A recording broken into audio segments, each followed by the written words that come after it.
Muy buenas tardes, queridos estudiantes. Vamos a continuar con el avance de nuestra asignatura. Vamos a recordar algunos detalles de lo que de lo que ya habíamos visto, ¿no? Habíamos visto que el funcionamiento de nuestra computadora comienza desde el momento que pulsamos el botón de encendido. Tenemos aquí la fuente de poder, donde se distribuye la corriente a los diferentes componentes electrónicos que tendríamos en la computadora, ¿verdad? Bien, entonces, en esta distribución que se da, habíamos dicho que lo primero que se ejecuta es el sistema del BIOS, ¿verdad? Que verifica que todo esté funcionando correctamente, ¿no? Si es que habría el percance de algún componente que no esté funcionando, entonces nos avisa mediante un pitido. Eso es lo que habíamos mencionado, ¿no? Cuando se pasa esa fase, de acuerdo al setup que ya hemos eh, especificado en el BIOS, entonces busca el sistema operativo de acuerdo donde hayamos señalado que tenga que buscar. Podría ser en un disco duro, podría ser en un DVD o podría ser el caso del pendrive, ¿verdad? Entonces, suponiendo que está orientado al disco duro, entonces busca el sistema operativo dentro del disco duro, ¿no es cierto? Entonces, el primer paso que habíamos dicho que se realiza de lo que es del disco duro es traspasar esa información a lo que va a corresponder a la memoria RAM, ¿verdad? Entonces hacemos el paso a la memoria RAM y esto es lo que habíamos visto en la última clase, ¿no es cierto? Entonces, en la memoria RAM, ¿no? Cada programa, en este caso el sistema operativo, que es el primer programa inicial y es el más importante, se carga, ¿verdad? Y después, a medida que vayamos cargando otros programas, ¿no? Y de acuerdo a la capacidad que tenga la memoria RAM, ¿no? Se cargan los programas. Entonces habíamos visto que es muy importante contar con una memoria suficiente, ¿no? Y todo en base a la cantidad de programas que abramos, ¿no? El tamaño que tenga que tener la memoria RAM. Ahí nos estamos dando cuenta, como habíamos visto en la última clase, cuán importante es darle la importancia, ¿no? A la memoria RAM, ¿no? Especialmente tener con una buena cantidad de memoria, ¿no? Para este paso. También habíamos visto en la última clase que esto representaría una memoria aleatoria, ¿verdad? De acceso aleatorio. Eso implicaría de que funciona netamente con la electricidad. Si por alguna circunstancia perdemos la electricidad, toda esa información guardada de forma eventual lo llegaríamos a perder, ¿no? Entonces habíamos dicho por ello que es muy importante irlo guardando de forma periódica, ¿no? Bien, una vez que ya tenemos ahí los programas dentro de nuestra memoria RAM, entonces el siguiente paso es lo siguiente, es trabajar con el microprocesador, ¿verdad? Mandar las instrucciones al microprocesador, ¿no es cierto? Y de repente también vamos a tener el retorno de información a nuestra memoria RAM. Entonces habíamos hablado de que aquí se forma una carretera, ¿no? De información. Entonces que tenemos estas dos opciones, ¿no? De 32 bits y 64 bits. 32 bits estaríamos que en cada ciclo se estaría enviando 4 bytes, ¿verdad? En cambio, con 64 bits, 8 bytes, ¿no? O sea, ahí es lo que estaríamos viendo por el cual se estaría moviendo más información, ¿no? Y eso se va a sentir en términos de la cantidad de memoria en el tiempo que se estaría mandando el doble, ¿no es cierto? Entre lo que es el microprocesador y la memoria RAM. ¿Está bien? Bien, hasta ahí hemos visto la última clase. Ahora vamos a ver el funcionamiento de lo que es el microprocesador. Deme un segundito, por favor. Por cierto, antes de entrar a lo que es el microprocesador, estaba pendiente que hayan hecho el trabajo de lo que era la desfragmentación, ¿no? Por favor, si alguien ha tenido la oportunidad de registrar el tiempo antes y después de la desfragmentación, si nos puede contar su experiencia, por favor.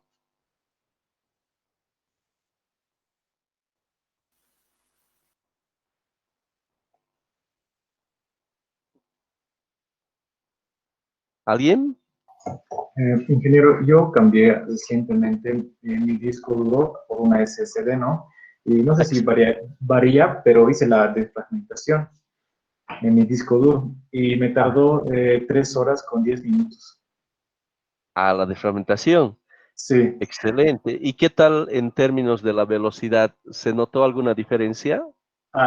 sí, se nota la diferencia. Aparte de que haya cambiado, ¿no? El SSD, el disco duro trabaja mejor. Ah, has cambiado el disco duro por un disco sólido. Sí, también lo cambié. Ah, excelente. ¿Y qué tal? ¿Cómo te fue esa Eh, experiencia? se nota la diferencia porque mi computadora encendía en 1 minuto y medio más o menos, así hasta aparecer Windows y todo. Y ahora con la SSD, pues entre 15 o qué, 12 segundos, ya el Windows ya está iniciado y todo. Excelente. Y también seguramente si todos los programas lo tienes en el disco sólido, seguramente ya sientes, ¿no? Esa velocidad de que todo es más rápido. Sí, exacto. También instalé todos los programas en el disco sólido nomás y los archivos que tengan que guardar en el disco duro, como usted recomendó. Qué excelente. ¿Y de cuánto te compraste el disco sólido? ¿De qué capacidad? De 500 gigabytes.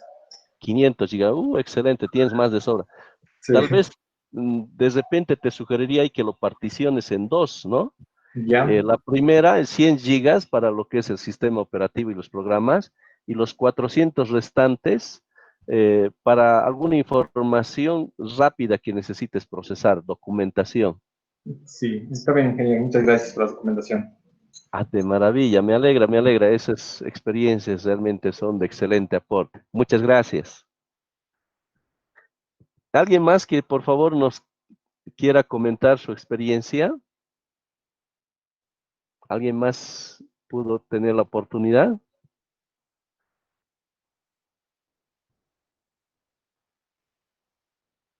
Muy bien, seguramente los demás estamos esperando el regalo de cumpleaños, es decir, de Navidad, ¿no es cierto? Muy bien, vamos a pasar a lo que es el microprocesador. Deme un minutito, voy a cambiar de diapositiva.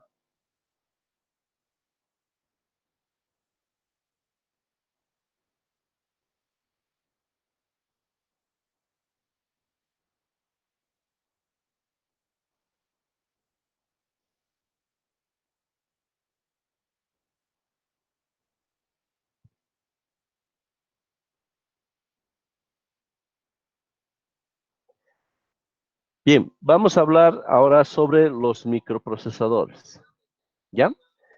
Entonces, la estructura interna que tendría nuestro microprocesador va en términos generales como la que estamos viendo ahí, ¿ya? Entonces decimos, el procesador se compone de un grupo de unidades interrelacionadas o unidades de control, aunque la arquitectura del microprocesador varía considerablemente de un diseño a otro.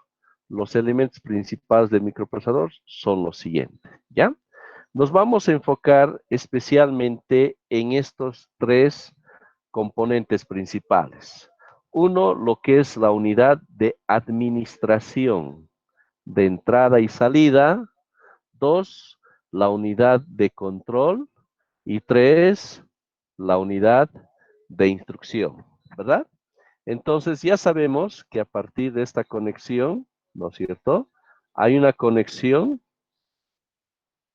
de lo que es nuestro microprocesador con lo que sería la memoria RAM, ¿no? Hay una conexión, hay una carretera, hemos dicho, ¿verdad? De doble vía, ¿no? En términos de los bits de transferencia que se van dando entre ellos, ¿no? Bien, luego vamos a ver lo siguiente. Tenemos aquí el L1 caché para las instrucciones, el L2 caché, aquí hay también otro caché, pero este es de datos, ¿no? y este otro caché es de instrucciones. Ahorita vamos a ver qué son los caché. Luego tenemos aquí los registros. Después tenemos estos dos componentes principales, que lo vamos a ir viendo, ¿no?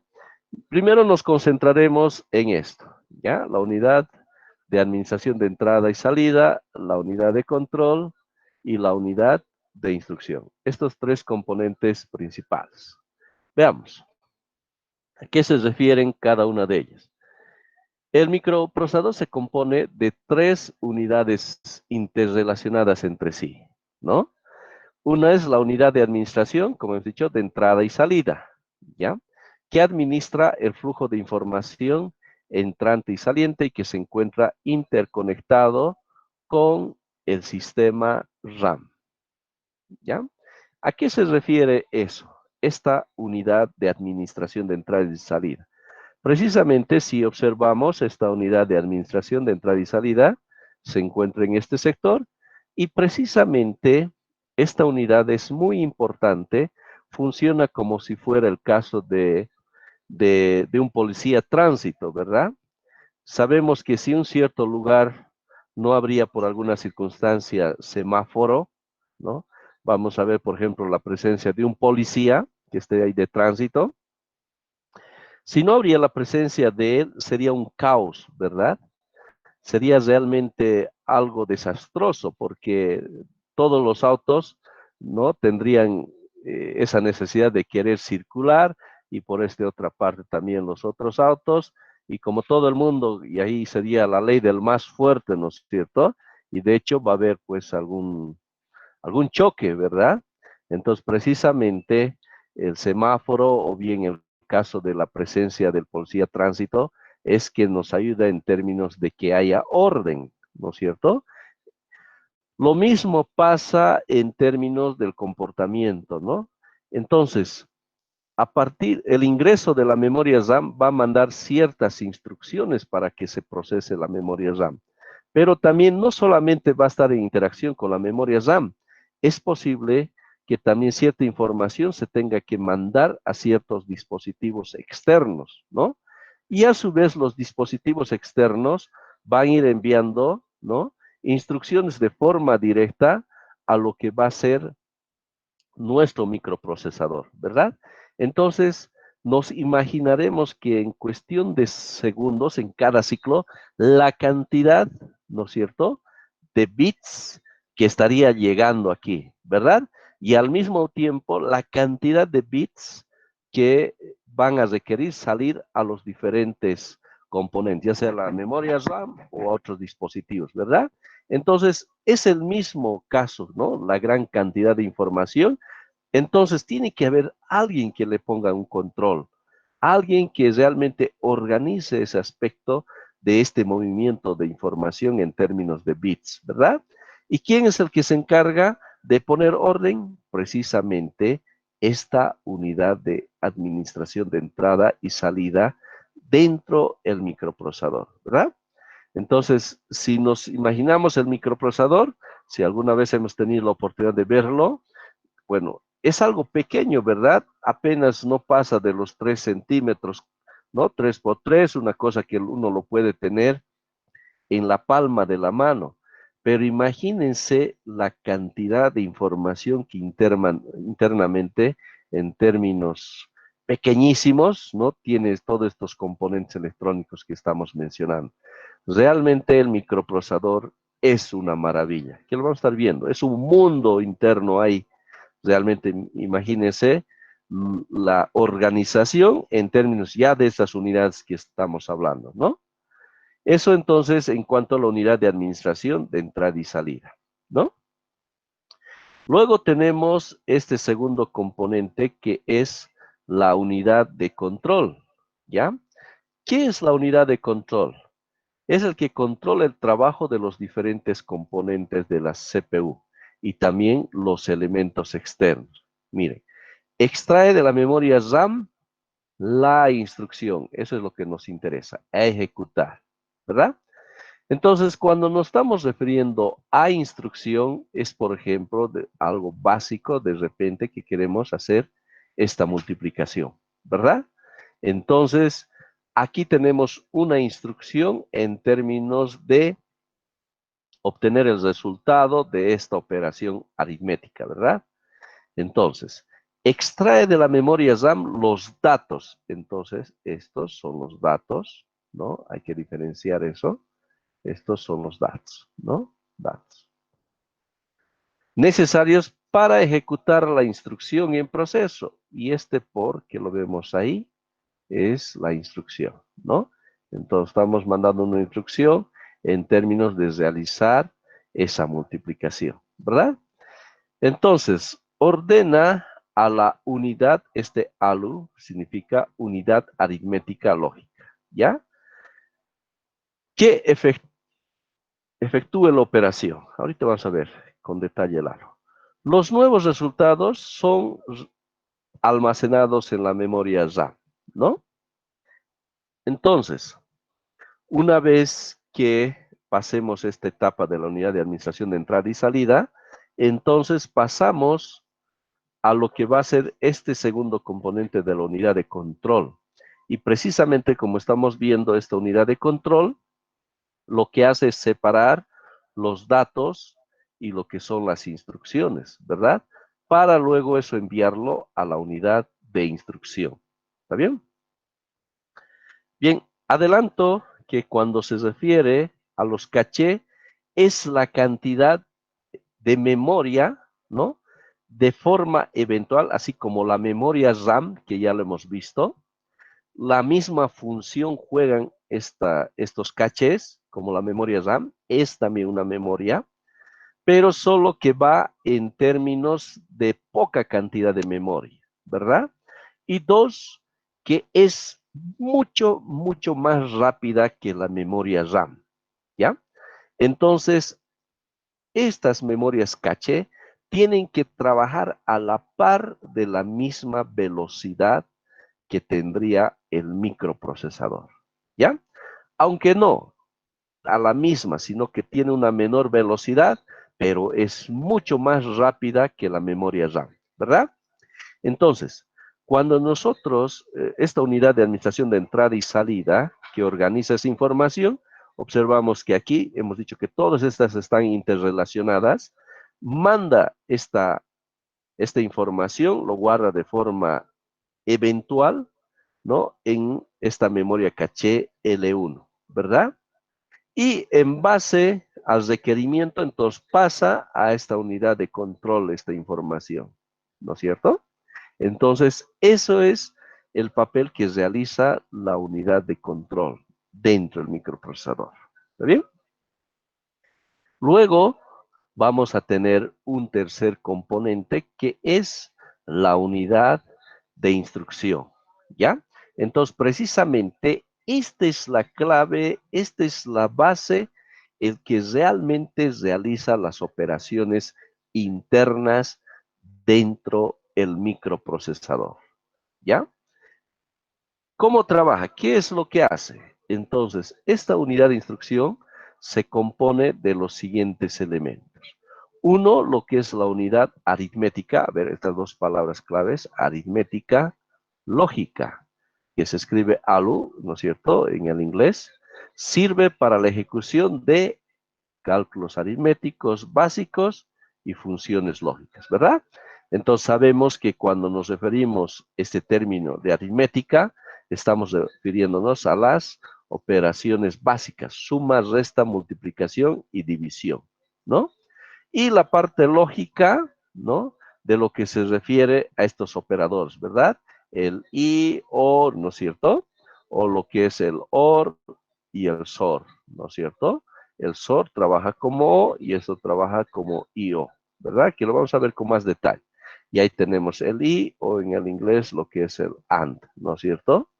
Entonces, a eso lo llamamos las funciones lógicas, ¿no es cierto? Los operadores lógicos, ¿no? Entonces, esta unidad aritmética, ¿no? Que estamos viendo aquí, en este sector, es el que se encarga precisamente de lo que son las operaciones aritméticas y las operaciones lógicas, este sector, ¿ya?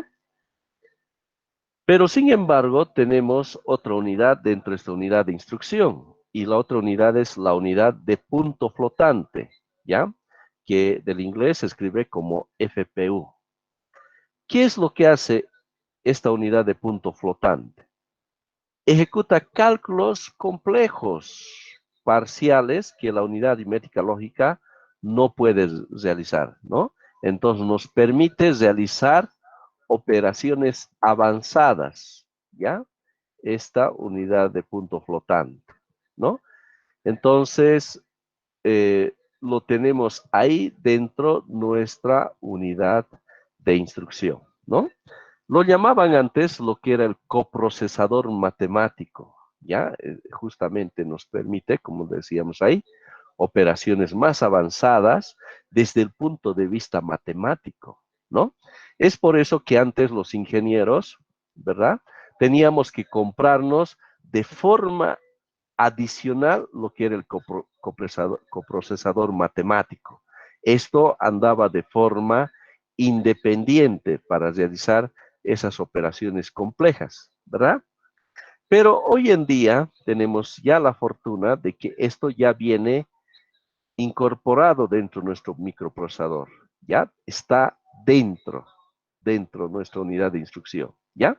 Así que ya no hace falta esa compra adicional que antes se tenía que hacer, ¿no?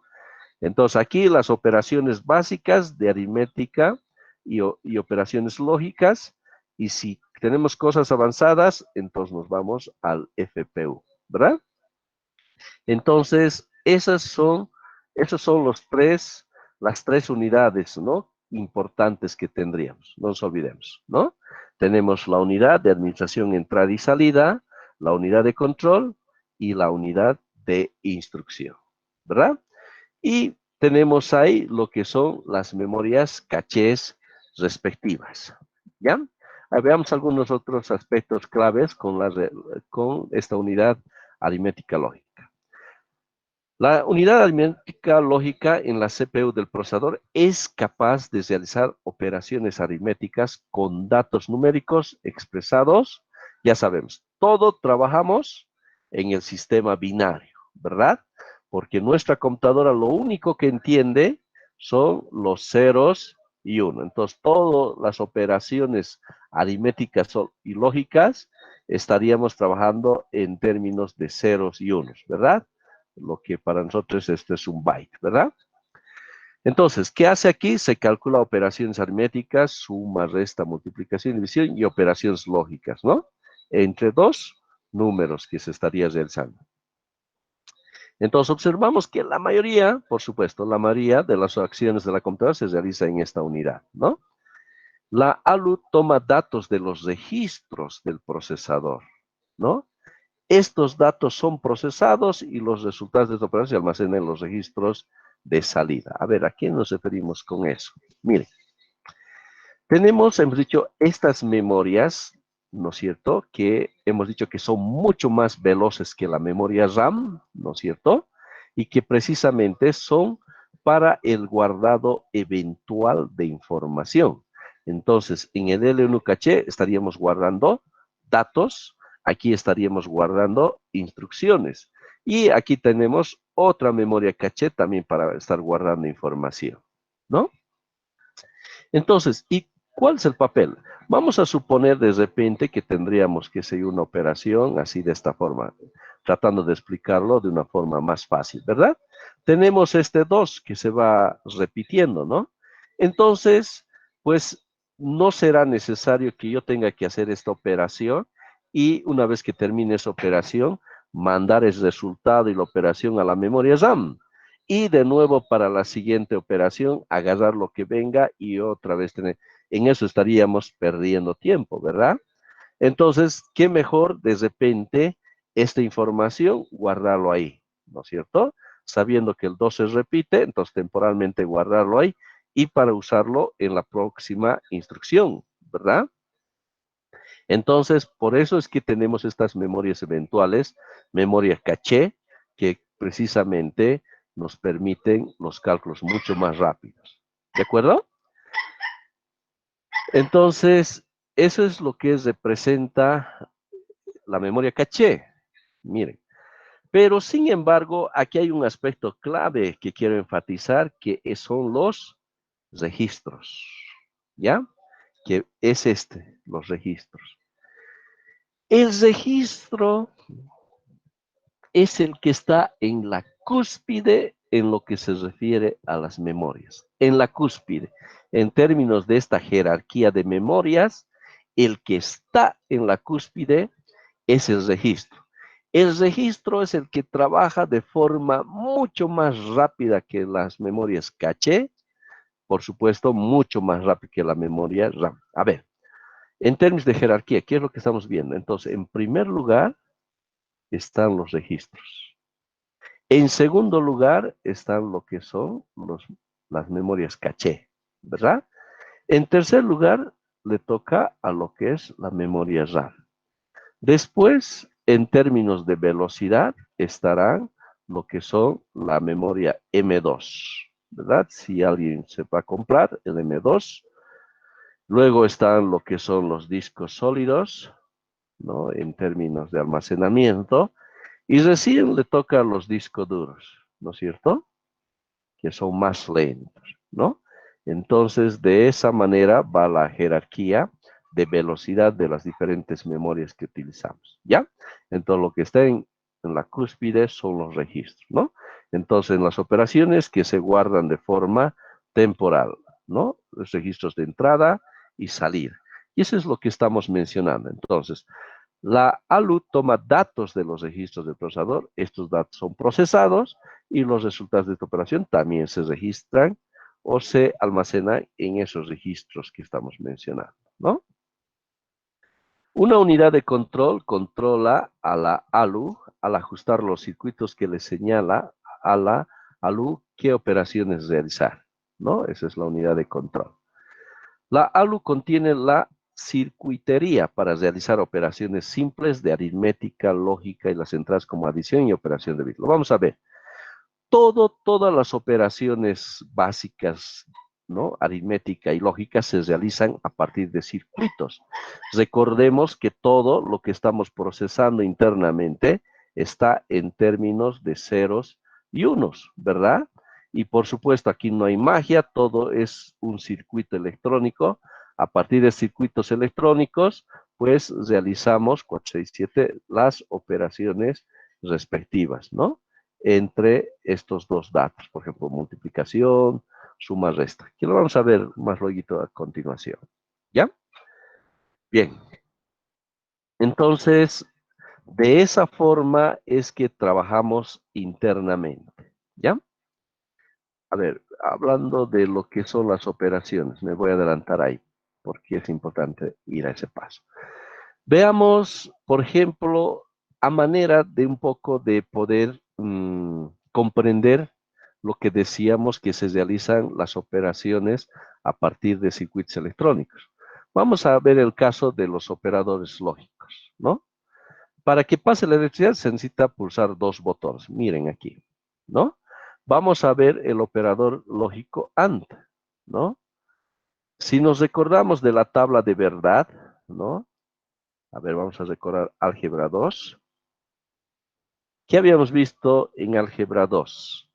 Cuando yo utilizo lo que es el operador lógico AND, teníamos lo siguiente, ¿verdad? 0, 0, esta es combinación 0, 0, 0, 1, 1, 0 y 1 y 1, ¿verdad? 0 y 0, ¿cuánto me da? Me da 0, ¿verdad? O sea, falso. A ver, para recordar, falso, AND, falso, ¿qué me da eso? Pues precisamente me va a dar falso. Vamos a suponer que el falso es el 0. Entonces, 0 y 1, ¿qué me da? El AND, ¿no? Sabemos que para que sea verdad, ambos tienen que ser verdad, ¿no? Entonces, falso. 1 y 0, falso.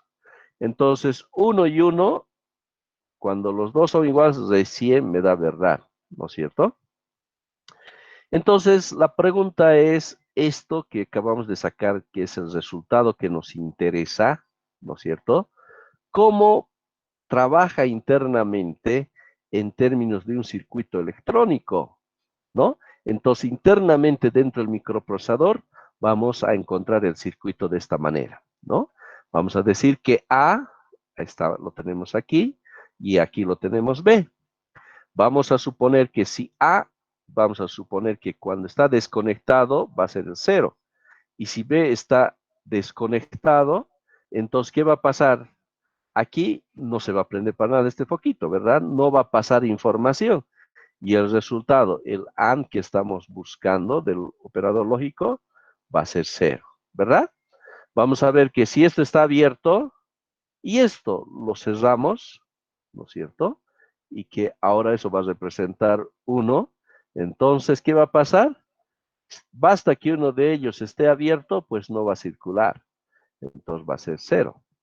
¿Y qué tal si hacemos lo contrario? Esta vez esto lo cerramos y esto lo mantenemos abierto. ¿Va a pasar la corriente? Pues no, ¿verdad? C, 0. Ahora, ¿qué tal si lo cerramos ambos? ¿Verdad? Esto como esto. ¿Qué va a pasar? Sí vamos a tener movimiento de electrones, entonces lo que va a representar 1, ¿verdad? Entonces, seguramente que si nosotros fuéramos los fabricantes de microprocesadores y queremos diseñar un circuito que nos permita realizar la operación lógica del AND entre dos datos, ¿no? Que nos den 0, 0, entonces vamos a fabricar una cosa así, como estamos viendo, ¿verdad? Pero imagínense esos circuitos electrónicos, hay tan minúsculos dentro del microprocesador. Imagínense la cantidad de circuitos que hay ahí adentro. Es increíble, ¿verdad? Entonces, de esa forma tendríamos que fabricar circuito para que nos realice esa operación lógica. ¿Está bien? Muy bien. Ahora, para comprender mucho más, ¿qué tal si ahora nos preguntamos, ¿y qué será cuando quiero tratar con el operador lógico OR? ¿No es cierto? El OR. Vale decir lo que corresponde el I y el O a la vez. Entonces también nos damos datos de combinación, ¿no? 0, 0, 0, 1 y así sucesivamente. Entonces, como estamos trabajando con el caso IO, 0, OR, ¿no? Estamos con el operador OR, 0 nos da 0. 0, OR 1, basta que uno de ellos sea 1, entonces tiene que ser 1. O si es este otro lado, también 1. Y si es los dos, mucho mejor, 1, ¿verdad? Entonces el operador o la tabla de verdad del operador lógico OR es tal cual estamos viendo, ¿no? Entonces, ¿cómo tendríamos que fabricar internamente dentro del microprocesador este circuito electrónico para que nos realice esta operación del OR? Aquí lo tenemos, ¿verdad? A ver, vamos a jugar. Vamos a ver que esto es 0, el A es 0 y el B es 0, ¿no? Entonces, 0 OR 0, entonces los dos abiertos, por supuesto, por nada del mundo va a pasar nada de electrones, ¿no es cierto? Y por ende, 0.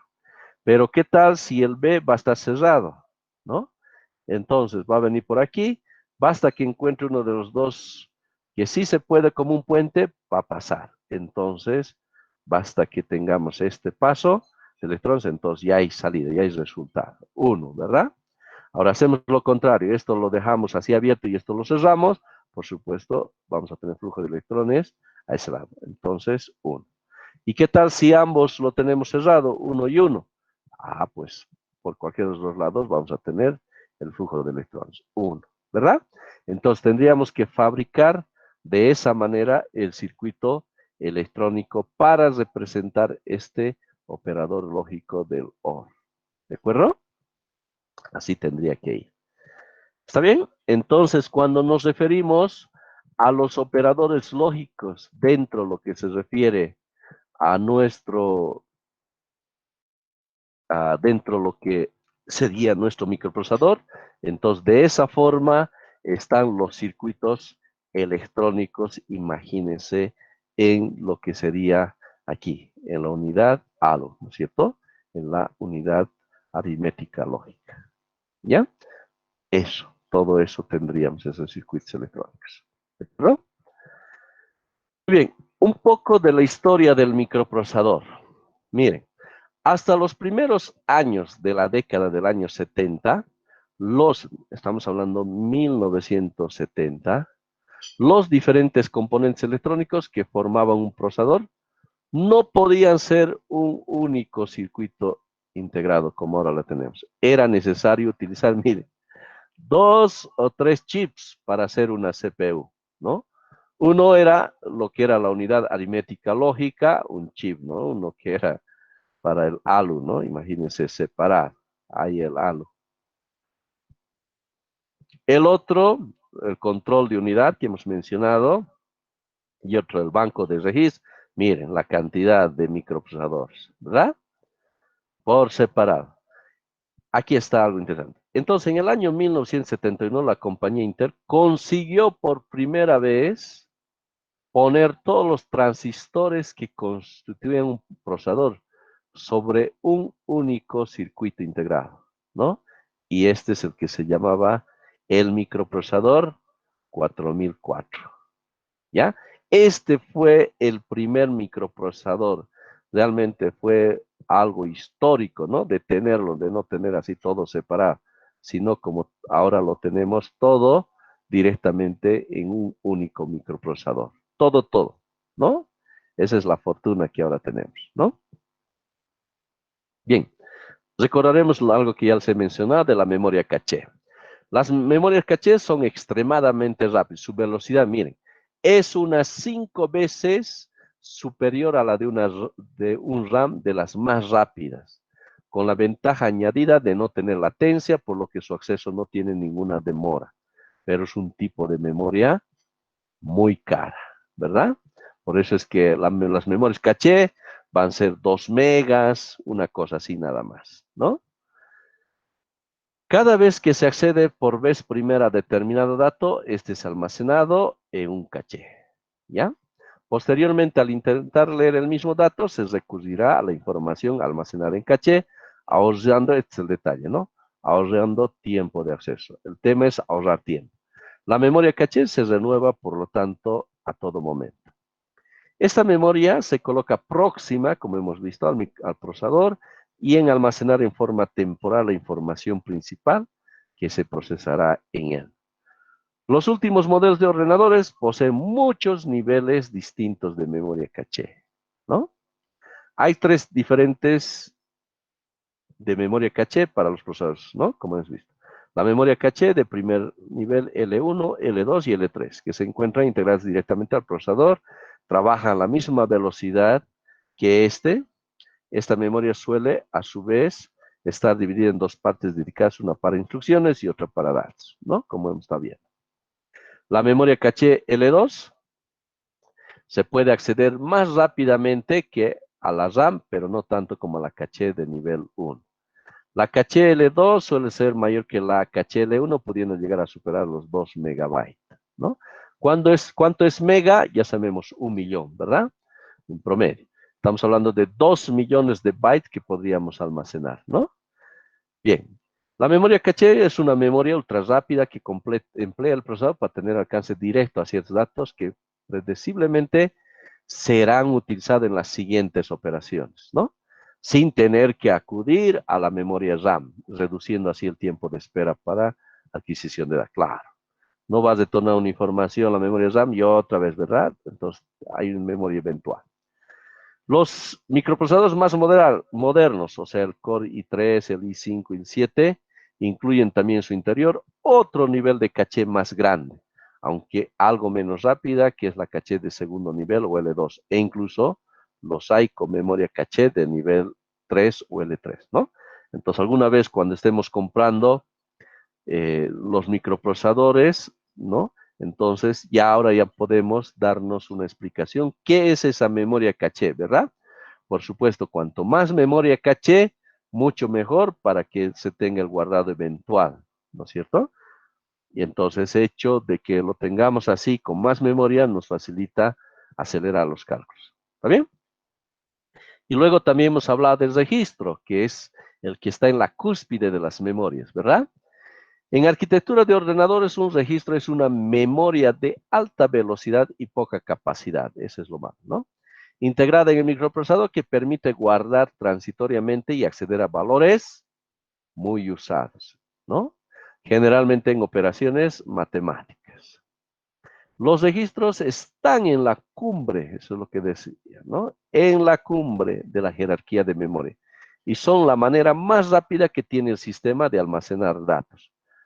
Los registros se miden generalmente por el número de bits que almacenan. Mire, poco, ¿no? Mide apenas registro de 8 bits o un registro de 32 bits. Pero es lo más rápido, ¿verdad? Los microprocesadores tienen además muchos otros registros que son usados con un propósito específico, como el contador de programa. Por ejemplo, en la arquitectura IA32, el conjunto de instrucciones define 8 registros de 32 bits, ¿no? Ya vamos a estar viendo lo que, aquí se menciona con arquitectura. ¿Qué más? La complejidad de un microprocesador actual es demasiado grande para poder ser estudiada en su totalidad. A modo de referencia, los modelos del procesador Pentium, producidos a comienzos del año 2004, ¿no? Contiene alrededor, miren, de 50 millones de transistores en diciembre de 74. El procesador 8080, producido por la misma empresa, apenas tenía 6000 transistores, ¿no? Imagínense, los primeros microprocesadores apenas 6000 transistores. Y hoy en día estamos hablando 5 millones de transistores. Entonces, ¿quién se imaginaría que dentro ese pequeño, ¿no? componente electrónico que es el microprocesador, algo que lo tenemos en la palma de nuestra mano, almacenaría ahí, imagínense esta cantidad de transistores, 50 millones, ¿no? Bolivia tiene un promedio de 12 millones, ¿no? Estamos hablando casi en el orden de 4 veces, ¿no? Esto todavía se ha incrementado más en los microprocesadores que tenemos hoy en día, ¿verdad? Que hay tantos transistores, realmente es difícil imaginarse lo pequeñísimo que estaría ahí trabajando y realizándonos todas esas operaciones que de forma constante estamos mandándolo, ¿verdad? Cuando estamos reproduciendo un video, una música, imagínense, ¿no? Realmente es una maravilla los microprocesadores. ¿Está bien? Y hemos hablado de esto. Bien, otros detalles claves importantes a señalar con los microprocesadores. Hablemos sobre las familias, que es muy importante también señalar esto, ¿no? Entonces, tenemos la siguiente familia. Entonces, la 386, 486, 586, 686, ¿no? Este es el famoso Pentium. A ver, les voy a mencionar qué es el Pentium. Esto es, en aquellos tiempos que estaba saliendo de la universidad, fue un grito tecnológico tremendo, ¿no? Todo el mundo decía, y lo decía de una forma, algo que caracterizaba, ¿no? Esta computadora tiene un microprocesador Pentium, o sea, la palabra era pues Pentium, ¿verdad? Cuando se tenía el 586, ¿no? Entonces, realmente a partir de eso es que, por ejemplo, no se tenían las multitareas, ¿no? Uno tenía que hacer solo una operación a la vez, pero ahora tenemos el gusto, ¿no es cierto?, de poder realizar varias actividades a la vez. Puedes tener abierto PowerPoint y al mismo tiempo Excel, al mismo tiempo AutoCAD, ¿verdad? Pero antes pues no había aquello, tenías que hacer una tarea a la vez, imagínate, ¿no? Bueno, a partir de eso se ha tenido la fortuna de que hasta ahora conservamos de tener paralelamente varias actividades, y precisamente a partir del Pentium, ¿verdad? Pero teníamos unos antecesores, ¿no? Que eran la familia 386, 4. Entonces, toda esta es la familia que viene, que maneja Intel, ¿verdad? Y eso si observamos aquí estos numeritos, el 86, 86 se repite, ¿verdad? Entonces, que se lo llama esta familia de x86, ¿ya? Entonces, de Intel que manejamos en la mayoría de nuestros CPUs, entonces son de esta familia, ¿verdad? Pero sin embargo, ¿y qué podemos decir de nuestros celulares? Nuestros celulares, como ya les había adelantado un momento, su funcionamiento es idem a todo lo que ahora hemos visto, ¿verdad? Todo idem. Tiene memoria RAM, tenemos la memoria ROM para guardar información, tenemos también un microprocesador, ¿verdad? Pero el microprocesador que utiliza estos celulares de la familia Android, ¿no es cierto? O de otras marcas, es esta familia de esta empresa ARM. Es otro tipo de microprocesador, ¿no? Entonces, la gran ventaja que tiene esta familia del ARM con relación a este otro tipo de microprocesadores es que no produce tanta calor como lo que es esto. Imagínense, alguna vez hemos tocado nuestra computadora, ¿verdad? La cantidad de calor que se produce.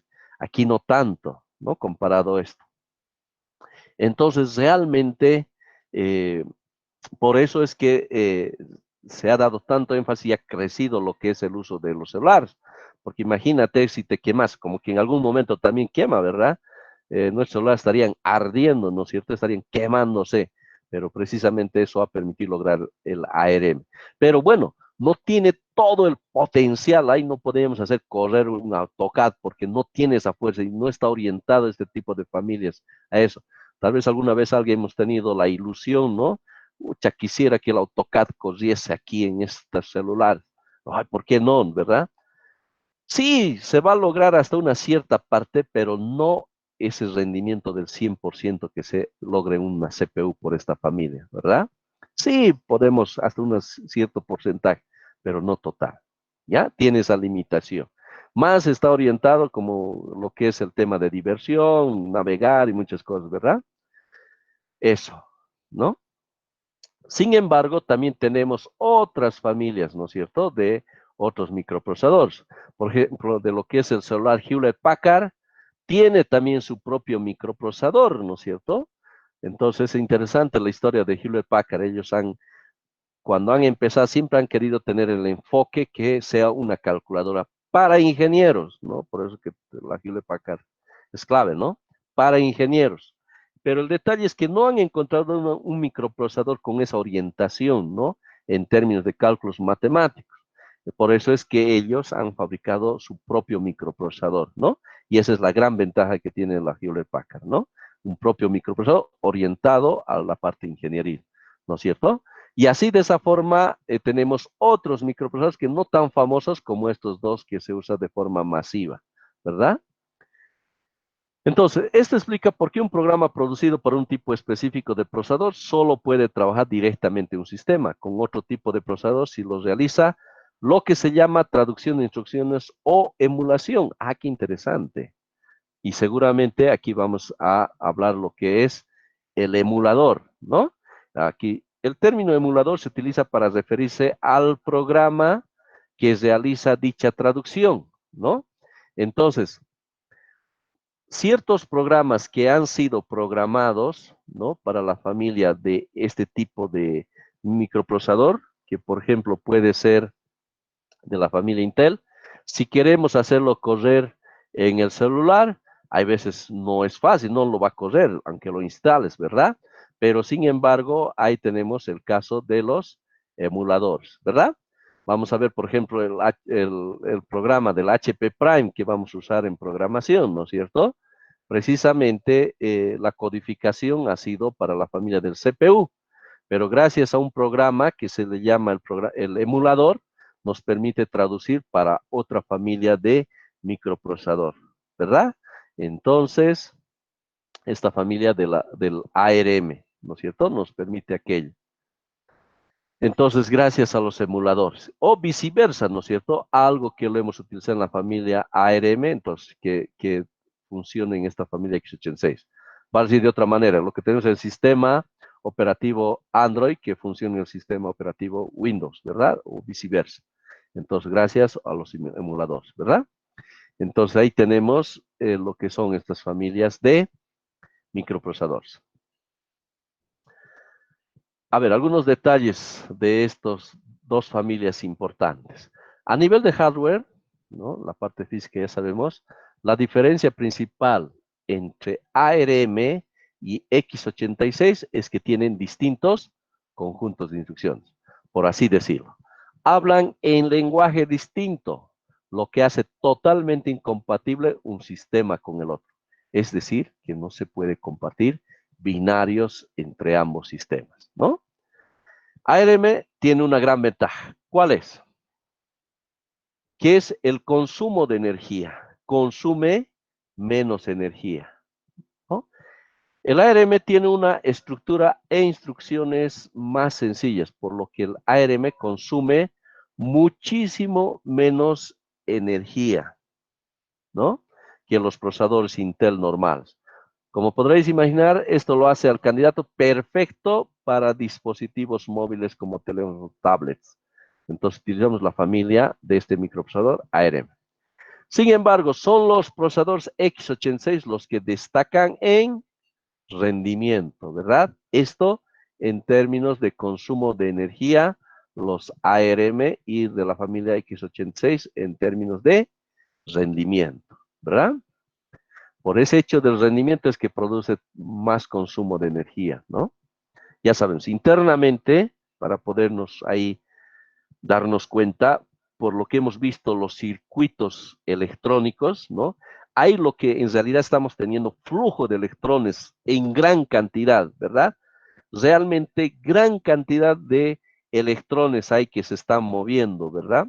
Y ese hecho de este movimiento de electrones en estos circuitos electrónicos produce calor tremendo, ¿no es cierto? Por eso es que de la familia X86 hay más formación de energía calorífica, ¿no? Bien, la arquitectura x86, denominación genérica dada a ciertos microprocesadores de la familia Intel. La arquitectura conocida como x86 comienza el año 1978 con los procesadores Intel, ¿no? Bien, aunque previamente habían aparecido el 4004, el 8080, ¿no? Que es el primer microprocesador que hemos mencionado. Intel inició sus operaciones siendo, miren, un fabricante de memoria para computadores, ¿no? En 1971 fue la primera compañía en lograr la integración de suficientes transistores como para vender un microprocesador programable completo con un conjunto de instrucciones de 4 bits, que se volvería muy común en calculadoras de bolsillo. El Intel 4004, ¿no? En 1993 apareció el Pentium, el que les comentaba, ¿no? Porque ya no se llamó 8586, porque muchas empresas competidoras de Intel comenzaron a producir CPU con el mismo nombre que los de Intel. Ante el fallo de que un número no puede ser tomado como marca registrada, a partir de entonces los procesadores llevan un nombre propio, ¿no? Los procesadores x86, definidos así por usar el mismo juego de instrucciones que, si bien ha sido evolucionando con los años, sigue utilizando muchas de las características originales. A ver, veamos un poco de la historia de la familia de Intel, el x86, ¿no? Estos microprocesadores. 1978 y 79, entonces el Intel 8086 y 8088. Primeros microprocesadores de la arquitectura x86. Luego el año 80, el Intel 8087. El año 82, Intel 80186. ¿No?